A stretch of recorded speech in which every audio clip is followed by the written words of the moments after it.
श्रियकान्ताय कल्याणनिधये निधयेऽर्थिनाम् श्रीवेङ्कटनिवासाय श्रीनिवासाय मङ्गलम् लक्ष्मी सविभ्रमालोकसुभ्रूविभ्रमचक्षुषे चक्षुषे सर्वलोकानां वेङ्कटेशाय मङ्गलम्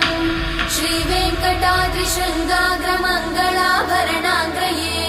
मङ्गलानां निवासाय श्रीनिवासाय मङ्गलम् सर्वावयव सौन्दर्य सम्पदा सर्वचेतसां सदा सम्मोहनायास्तु वेङ्कटेशाय मङ्गलम् नित्याय निरवध्याय सत्यानन्दचिदात्मने सर्वान्तरात्मने श्रीमद् वेङ्कटेशाय मङ्गलम् स्वतः सर्वविदे सर्वशक्तये सर्वशेषिने सुलभ